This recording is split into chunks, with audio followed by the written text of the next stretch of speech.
They've done the keto.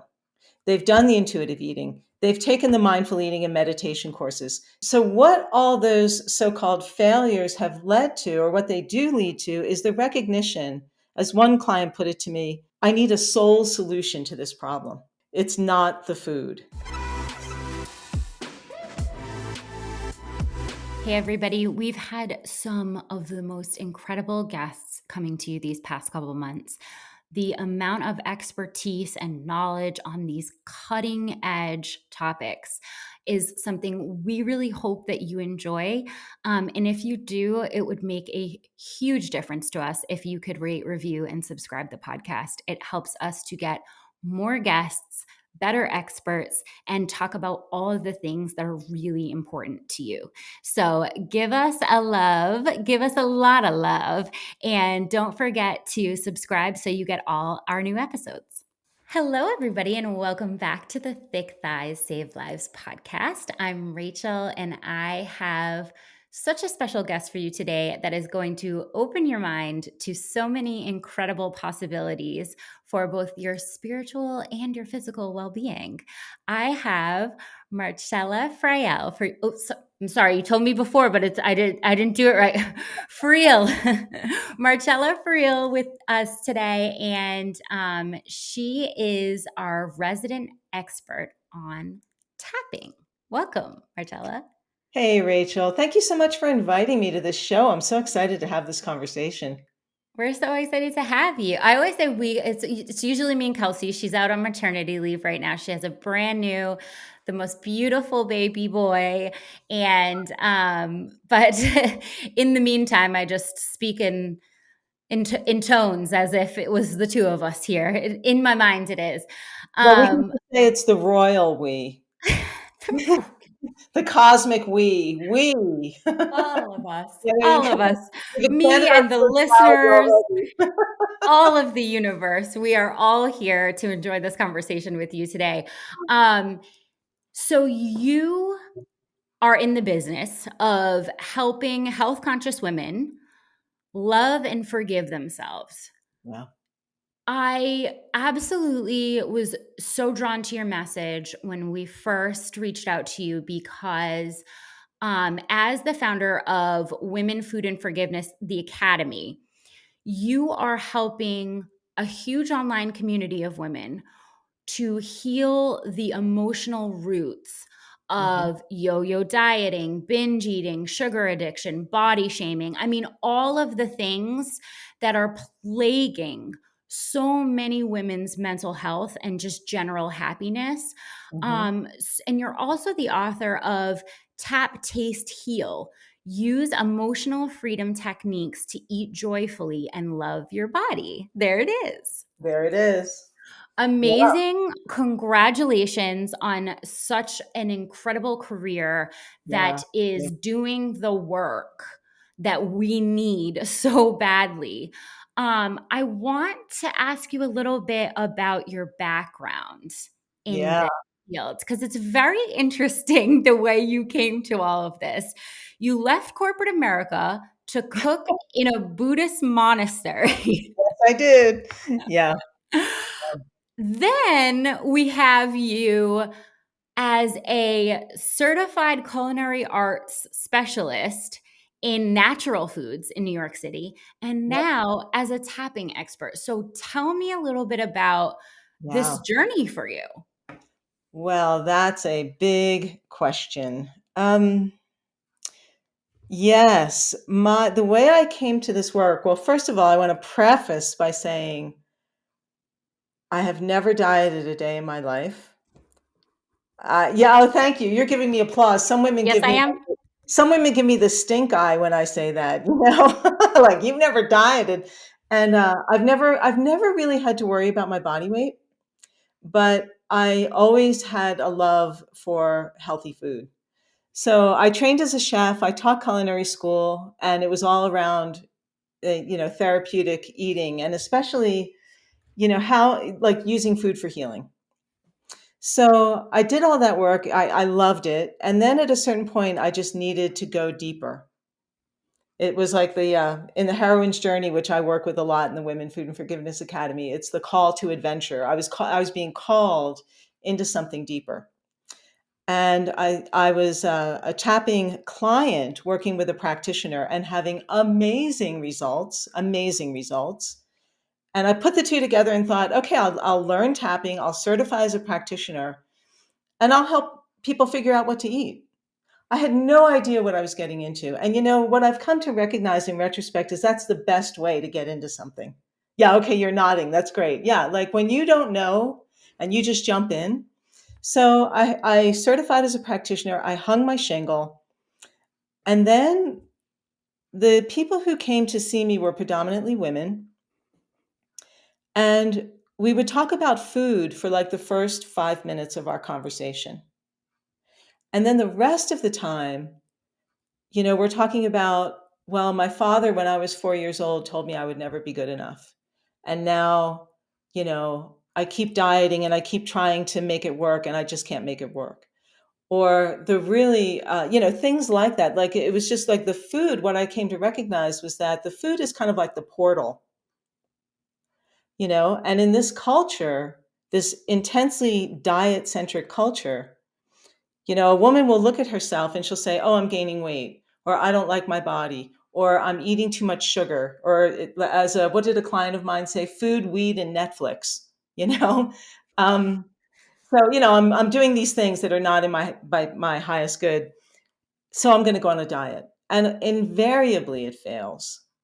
And the reason why, and this is what I've come to learn in the 10 years that I've been doing this, is that we're trying to solve the problem at the level of the problem rather than going to the problem beneath the problem. Do you see?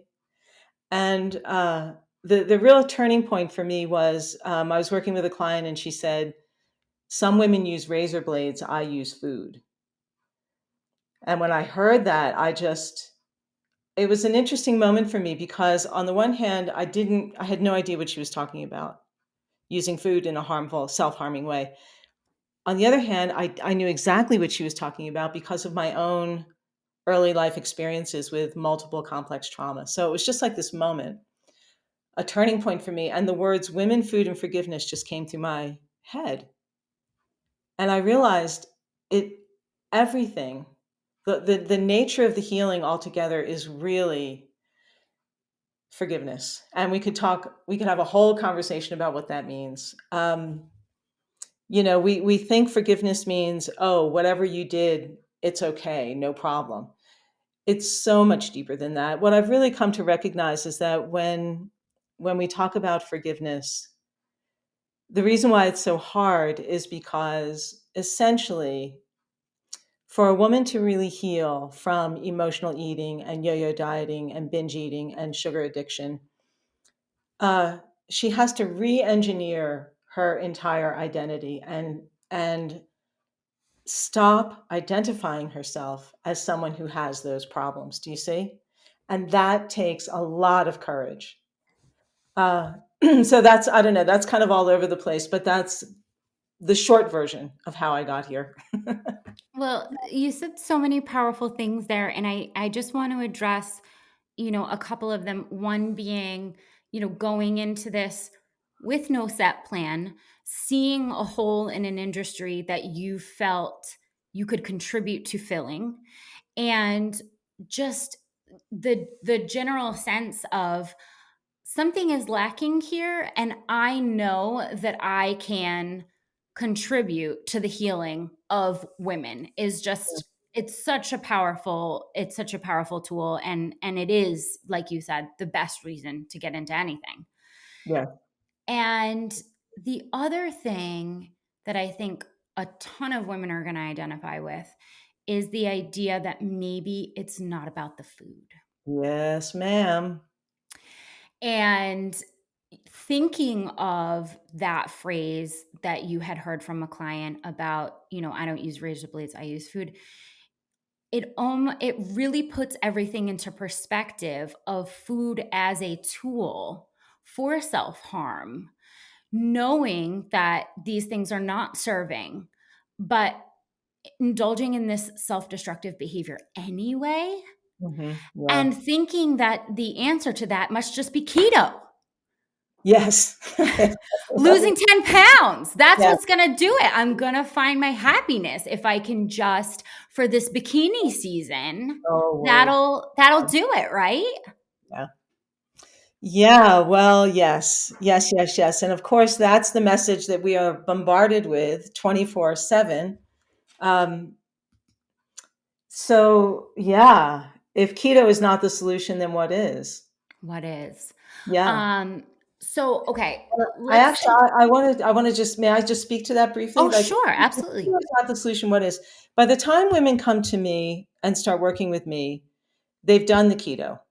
They've done the intuitive eating. They've taken the mindful eating and meditation courses. They've done clean eating. They've done, I mean, I should have $1 for every woman who says to me, I've tried everything and nothing is working. So, what all those so called failures have led to, or what they do lead to, is the recognition, as one client put it to me, I need a soul solution to this problem. It's not the food. There is something in the way. I know one of my clients said to me, nobody knows better about what to eat and what not to eat than a fat girl. Because fat women have been spending their entire lives listening to people saying, well, you should eat this and you should eat that. Uh, Fine, but it's not happening. So then, okay, then what is it? Well, invariably, there is some uh, obstacle of, I would call it, self-abandonment. And this is a consequence. Now, mind you, I'm not a therapist, so this isn't therapy. But there's some core or some seed of self-abandonment that comes out of early life, traumatic experiences. And really, the thing with those early life experiences is it's not so much what happens to us, but it's what we decide as a consequence of that experience. It is the decisions that we make, the beliefs that we form. And that's actually the good news, because anything that we believe, we can unbelieve and we can rebelieve. And tapping, EFT, is one of the best tools I know among the many, many amazing somatic tools out there. Tapping is one of the best for what I call, you know, erasing the hard drive and reprogramming it. So I just wanted to just put all that in there. I think, and I've said this before about that feeling of the feeling of power that comes with knowing that there are choices and that things are going to happen, but there is two paths out of a trauma. Mhm. It's a really it's a really powerful thing to know, and it's also a really scary thing to know, because if you think you're driving your own ship, oh boy, like who chose me? I'm not sure I'm qualified. But I think that it's let's take it as the exciting, amazing, powerful tool that it is. And will you explain to us a little bit about Mhm. tapping if we've never heard of EFT, if it's like I'm a 5-year-old. What are we doing and why is this technique called a neurological repatterning tool? Yeah.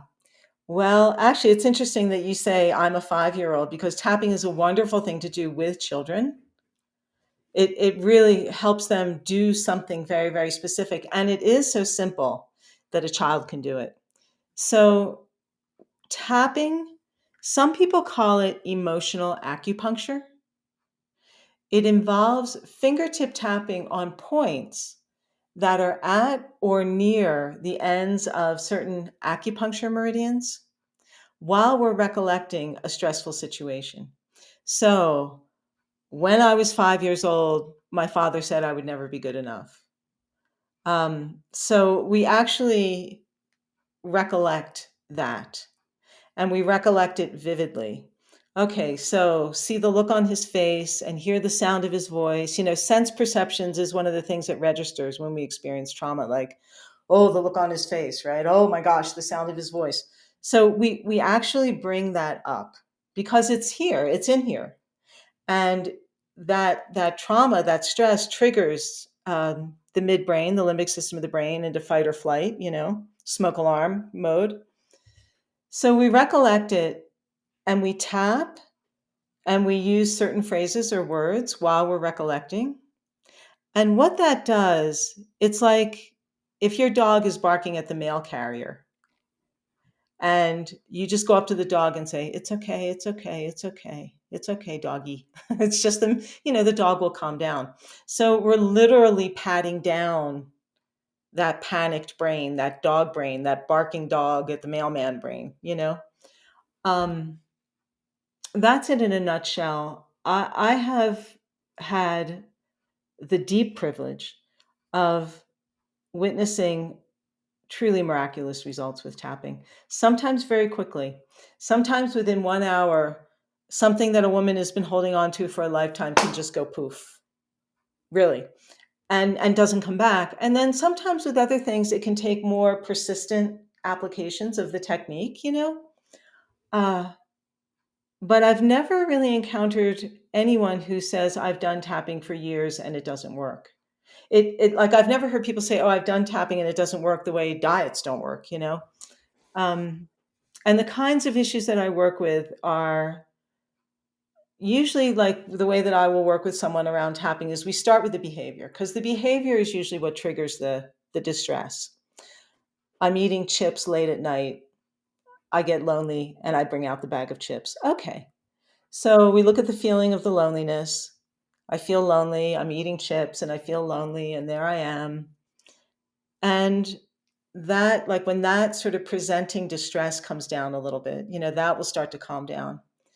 Then what I'll do is ask, this feeling of loneliness that you feel, not so much the behavior, but the feeling that's driving it, is that a familiar feeling to you? And where's your earliest recollection of that? Oh, yeah. I remember being a latchkey kid and my parents weren't around. And of course, there was ice cream in the freezer and I ate the ice cream. So then we go back to that level and we use the tapping. And when that calms down, sometimes there's even another layer or two or three that we go back. But we just keep going down until we kind of hit the mother lode of where was that decision first made that I feel lonely, nobody's here, I'm all abandoned, and food is my friend. Food is my only comfort. Then at that point, when that starts to unravel and resolve itself, that's the point in my work at which then I'll say, okay, well, let's now talk about the new habits that you need to build because trauma is healed ultimately by building healthy habits.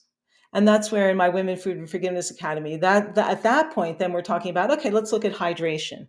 Let's look at your sleep habits. Let's look at your blood sugar regulation. Let's look at, your relationships in your life. Like that, at that point, we'll go into that more sort of holistic perspective. But first, let's just get you pointed in the right direction so that you have the willingness and you have the inspiration and the motivation to do these things and do them consistently. And in doing that, you can actually rewrite the story of your past. Wow. I think one of the most interesting things that we always come back to is the comfort in repetitious behavior. Yes. Whether or not it is productive, whether or not it's what we like, the kind of life we want to live, there is so much comfort in repetitious behavior. And when you gave that example of, the chips late at night and then, coming home, as a latchkey kid and eating the ice cream in the fridge because it was there and nobody could tell you no. All of these things are just more proof of the power of repetition and that the idea that you can create new habits Yes. by recognizing the trauma, releasing it, and then being able to finally move on instead of trying to willpower your way out of this, Yes. I think explains why 95% of diets are not successful. Hey guys, stay motivated this March and move for a mission. We have our Miles in March challenge, and your movement can make a huge difference. Walk or run with us, and the more miles you contribute, the more CVG donates to an amazing charity. We've got big goals of 100,000 miles, so join us in our Facebook group, Fitness Programming by CVG, and help contribute to donation for just the best cause. Miles in March is going on starting March 1st. It's really, really interesting. I want to ask you a quick question that I had that came up when you were talking about tapping. It like acupuncture, should we assume that there's like a certain roadmap of your body of where to tap based on like the kind of trauma you're trying to release? Mhm. Yeah, there is a roadmap that was laid out by the founder, Gary Craig, the man who basically pioneered this technique. However, what I have found altogether is that it's really hard to screw up tapping. You know, This is great news. This is yeah, great news. I mean, even a child can do it. You know, even a child can do it. Even a monkey can do it. I mean, if you sit there with a monkey and go like this, the monkey see, monkey do, right? Just so um, the short answer is there is a roadmap that is recommended or prescribed, but I have found I play a lot with different forms of tapping for myself, and one of the ways that I tap when I feel distressed is I just tap around my thymus gland, heart chakra. Like I just tap here, or sometimes I tap on the back of my shoulders. Like if I'm feeling really tense and I'm literally carrying the weight of the world on my shoulders, I just kind of tap it down. So I encourage people to play. Learn the basics. It's like any training. It's like weight training. It's like anything. You learn your reps and you learn your skills and you learn your form. And then once you get that, you can play. You can have fun creating new workouts for yourself. Same thing with tapping. That's really great news, and it makes it really accessible. I was kind of picturing sitting there with a chart and trying to get the right spots and decide which trauma I was trying to release and all of that. And um, you just simplified it so beautifully there and made it so much more accessible, I think, to a lot of people. So that is really great news. Um, I want to talk for a second about mindful eating because mindful eating's having a moment. It is kind of the new suggestion when someone says, dieting is just destroying my life, it's destroying my self esteem, it's not going well. What about mindful eating? Have you tried just listening to your body? Um, you have been quoted as saying if you struggle with food, you know that mindful eating alone is not the answer. Yeah. I want you to explain why not and what is the answer. Yeah, that's such a great question. So for me, as we talked about in the beginning when you were introducing me, I lived in a Buddhist monastery for 9 months. I have been a practitioner of Buddhism since 1987. It's almost 40 years now. And I was a mindful eating teacher and a chef in that context and taught very, very specific mindful eating practices. And they're beautiful. They're very beautiful. And I would notice that, I mean, women would sit there trying to follow these mindful eating rituals, and they would just like, you could see their faces flush, and, you know, they would just break down in tears and throw the food down and leave. And, I mean, it can really evoke a lot of strong emotions. Mindful eating alone is not the answer in the same way that dieting alone is not the answer.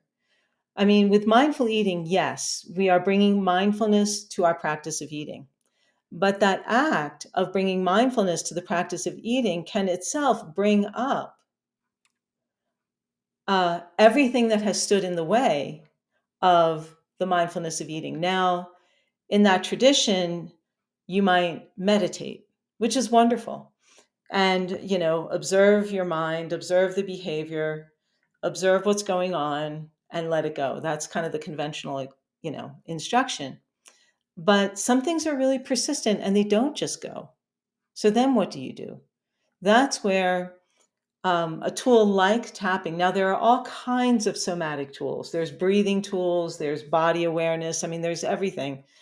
But something like tapping can really help in that moment of acute distress to make friends with whatever that distress is and really release it from your nervous system. So then you actually can have, you know, a practice of mindful eating that supports you, that truly supports you. The other thing about mindful eating is that people think of mindful eating as like you chew on one raisin for 5 minutes. That drives me nuts. I can't stand that, frankly. That was kind of how mindful eating was introduced years ago into the world. Like, okay, here's your raisin. Now look at it. Now smell it. Don't put it in your mouth yet. It's like, oh, come on. Um, you can. What I say to my clients is, you can create a mindful eating practice that is yours, that works for you. So I'm a woman who lives alone. When I eat, I don't sit at a table to eat. I don't sit at like I don't like to, I like to sit on my couch. I make all my food in one bowl. I might put some really nice music on. Um, and I just, I eat in a very focused and kind of settled way.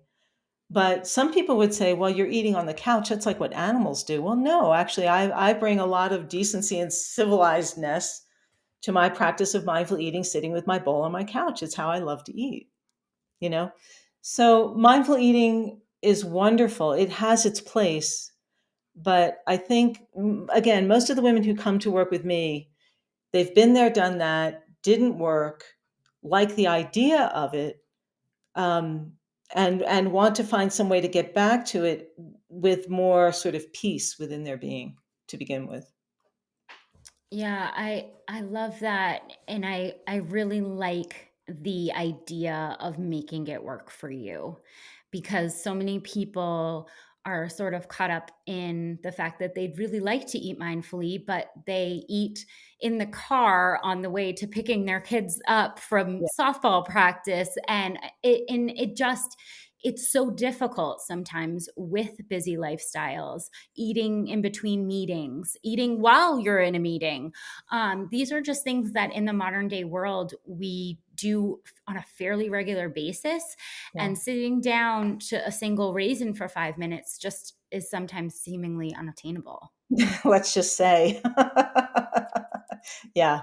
Yeah. And the other point here too, Rachel, that's really, really important is that we live in a culture where doing unhealthy things is much easier than doing healthy things. It requires commitment, it requires effort. What you were saying about repetition a little while ago, and you were kind of referencing like the repetition of an addict or the rituals. Like, addicts, if you look at how people engage in addictive behavior, there's always some ritual around it. I had a client who was a pasta addict, and she would say, I would assume the position, I'd get that bowl, I'd turn on the Netflix, and I was like, it's like we have these like rituals, and we get into like addictive repetition, but we can leverage that repetition to our advantage as well. Like when we go to the gym, we work out, it's like, okay, I'm going to do 12 reps here. I'm going to do 3 sets of 12. I'm going to do 4 sets of 9 or whatever it is that I'm doing. But we have to be aware. And I think it's really important. And I say this to my clients all the time. Your struggles with food are not your fault. They're not your fault. There's nothing wrong with you. There's nothing bad about you. There are things in the way.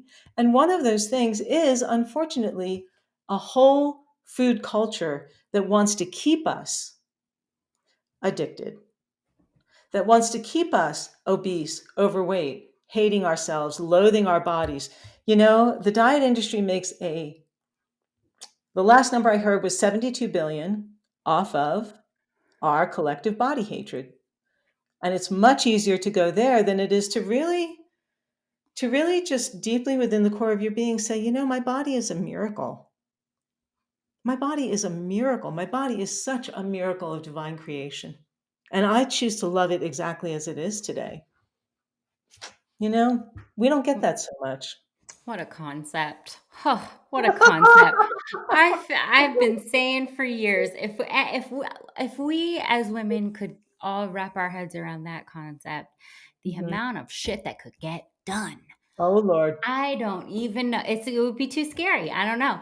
Um, on and we not even to mention the addictive quality of the foods that are available Oh, yeah. I mean the processed foods and what is happening marketing wise and ingredient wise.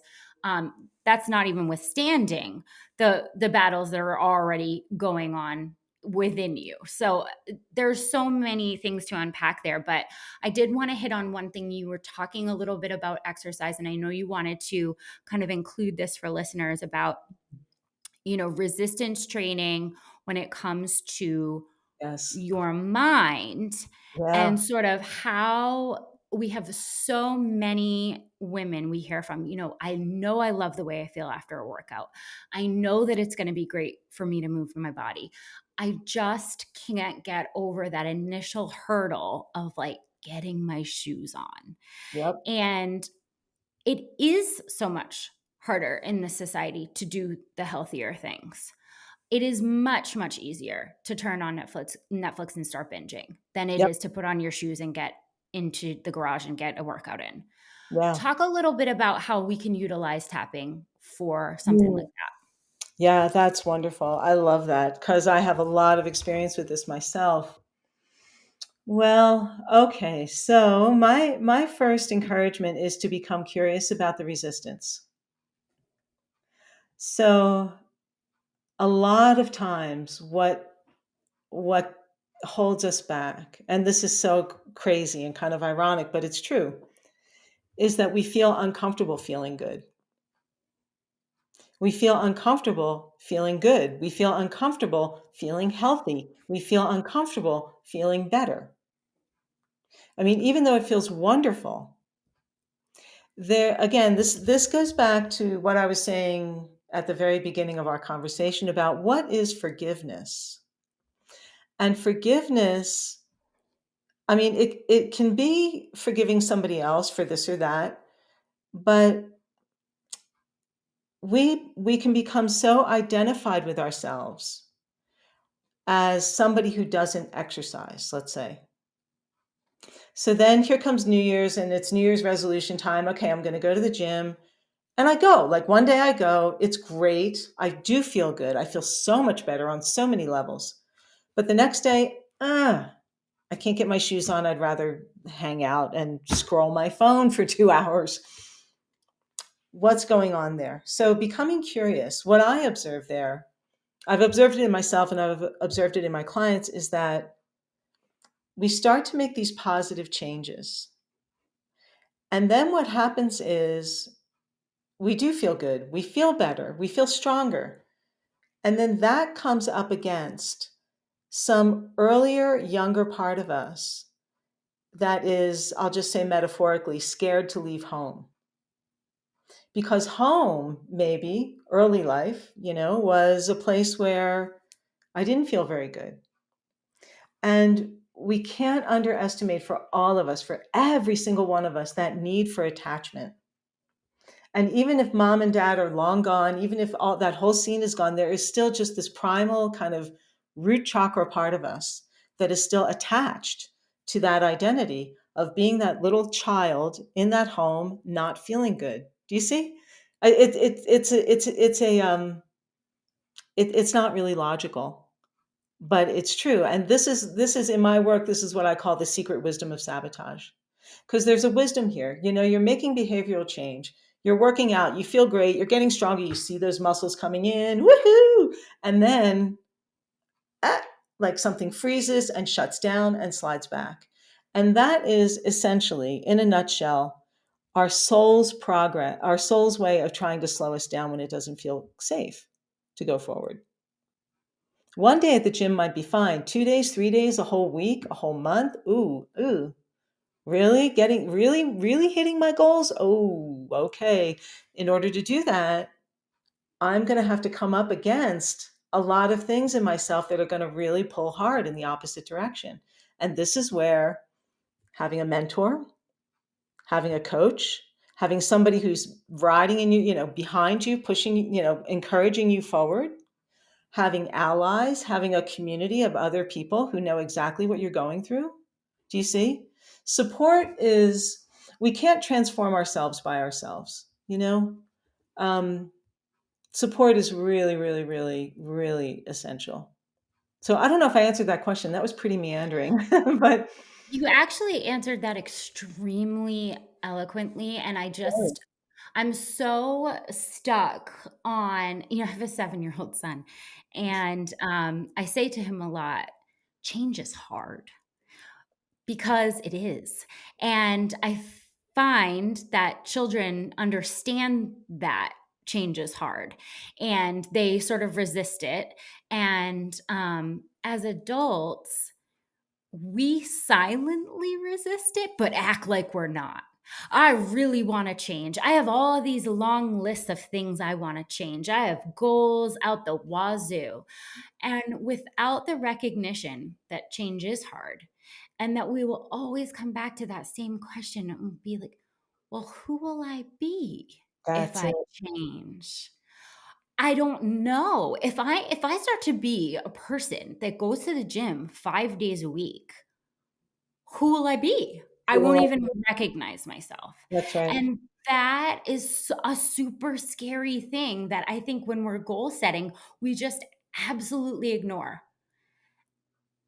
Who will I be is a massive, massive question that you've got to answer before you set any goal. Yep. Yeah.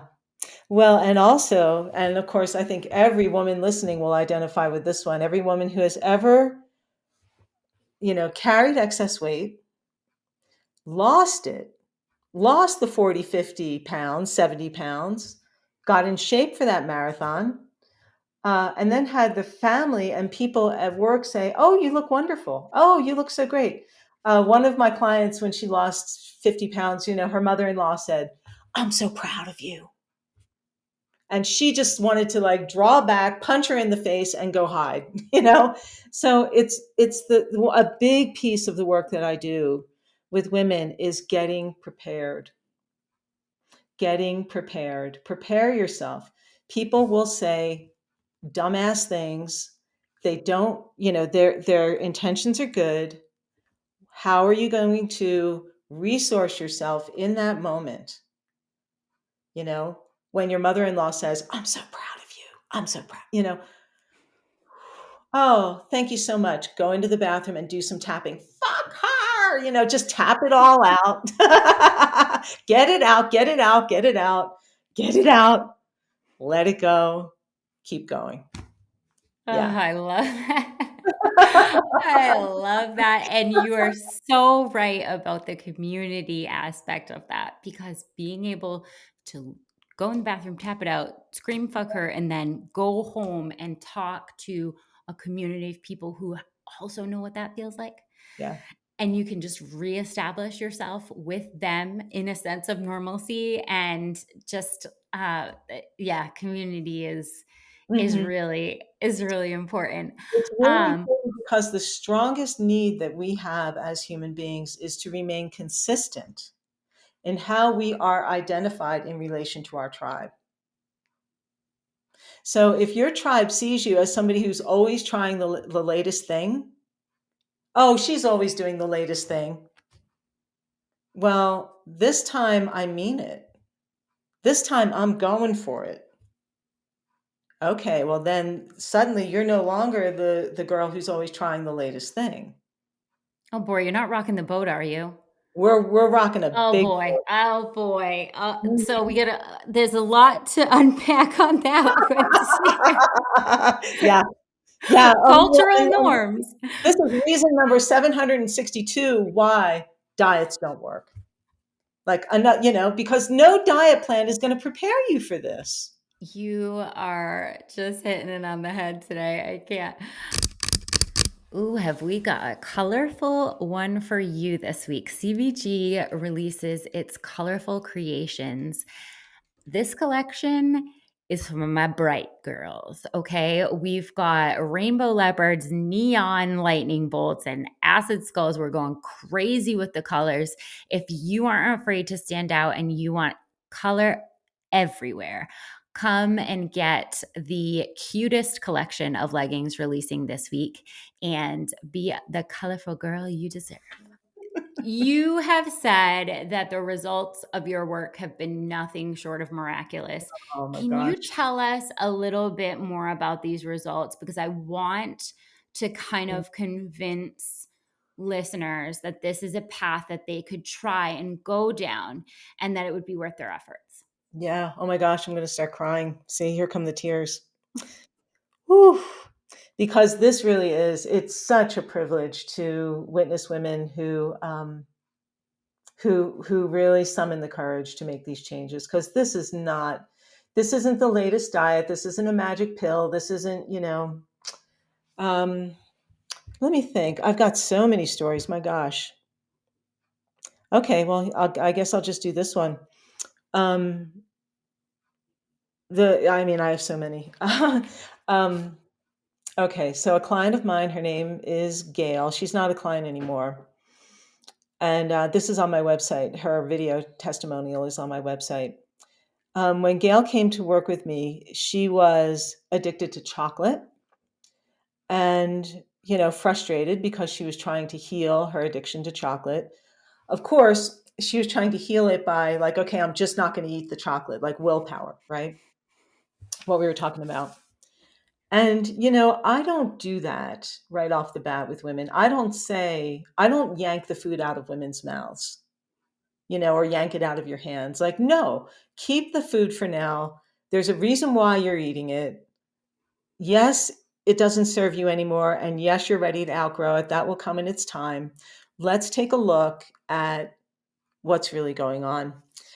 And Gail had done a lot of work. She went through severe, severe, severe, severe childhood abuse when she was as early as 2 years old, heavy duty.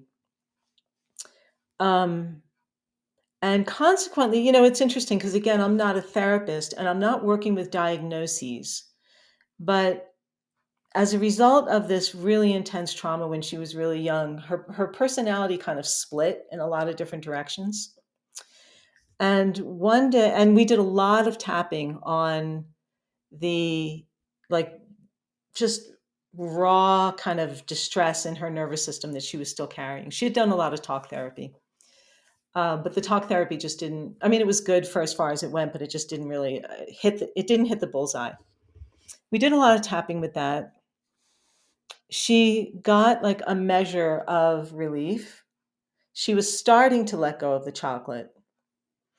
And then there was a certain point where we were talking about, she started to feel all these different parts of herself coming up again and coming up, and she was starting to feel panicked because she felt overwhelmed.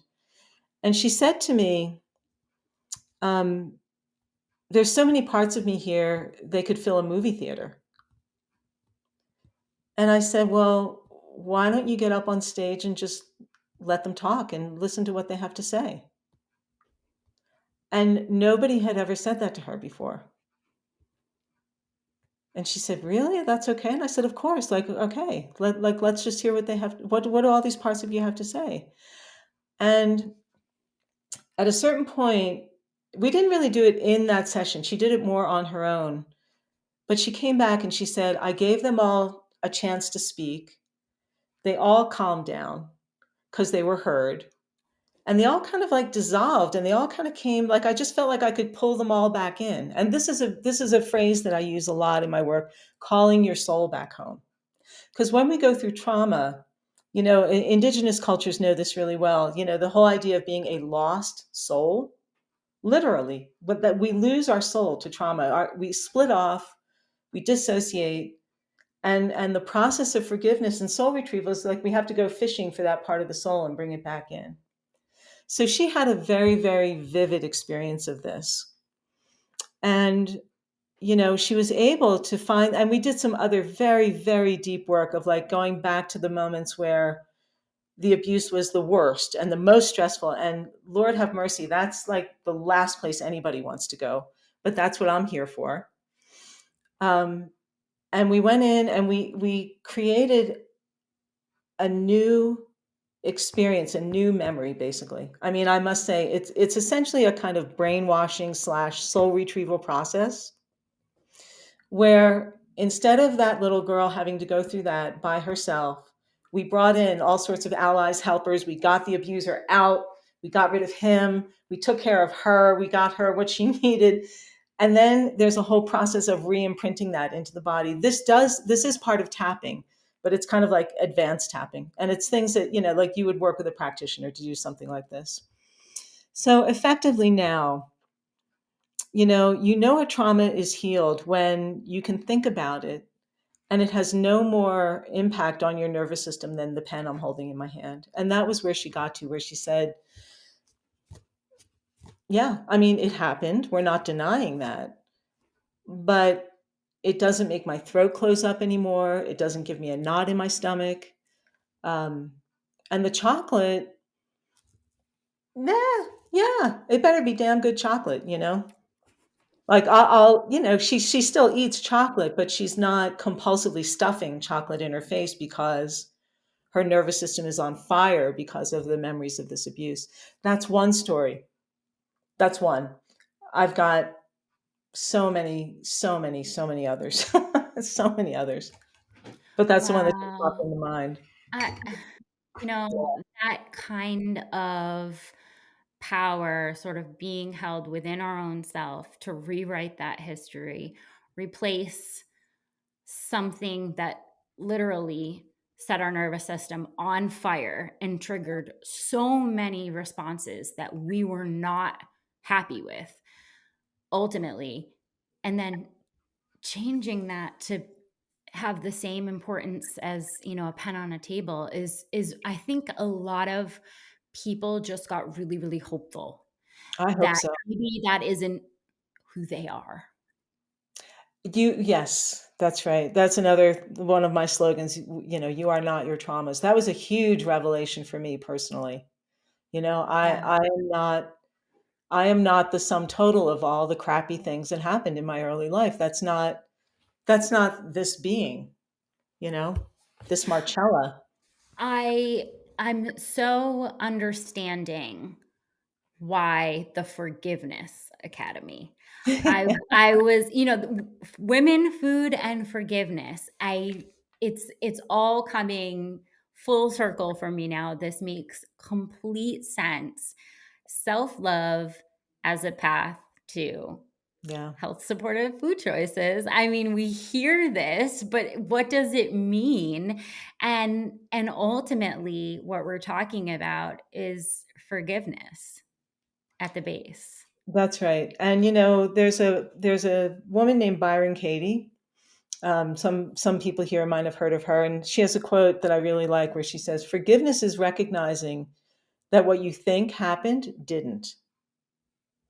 Now, that is not denial, and that is not erasure, but it is rather uh, claiming. How can we say it? Claiming the decisions that a child who doesn't the prefrontal cortex isn't it's not developed yet. That executive reasoning, decision making, you know a child will make the best decisions it can make in a stressful situation, and they are erroneous 100% of the time, because it must be my fault. If mommy's yelling, it's because I'm bad, right? No, honey, mommy might not be well. Mommy might be having a bad day today. That's not about you. So forgiveness is reclaiming, going back and repairing that, and then making conscious choices about how we choose to regard ourselves instead going forward. And when that's in place, the forgiveness of others, um, the forgiveness of others flows as a natural byproduct of that. Yeah, the hardest forgiveness is to ourselves. And especially Isn't for us as women, it? because we're so conditioned to be nice, right? Like, "Oh, no worries. I forgive you. I forgive you. Me forgive myself? Oh, phew.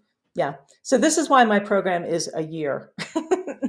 And a year is just the beginning, really. The other thing, too, I'll say is another really important piece of forgiveness is progress, not perfection. So the women that I work with who I would consider, really having healed, they're not making perfect food choices every single day, right? None of us do. None of us do. Yeah, good. There you go. You're shaking your head. That's not I don't even think that's the goal, Yeah, honestly. If that's the that's the myth. goal, what are we doing? Because there Yep, is so much science behind the fact that food serves a purpose for enjoyment. It's not food is fuel. Yeah, that's great. That's true. But so much in our society is built around food as joy, food as celebration, food. absolutely. So denying that is just absurd. Yeah. Yeah. And what a lot of women, when they come to me, they'll say, like, for example, if they have sugar addiction, they'll say, like, well, I want to enjoy sugar once in a while.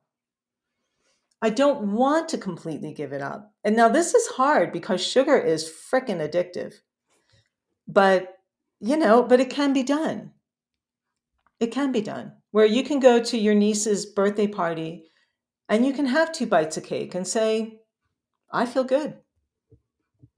Just the thought of being in control of your own decisions Yeah. rather than having the food control you is just, I Yes. think, where everybody wants to be.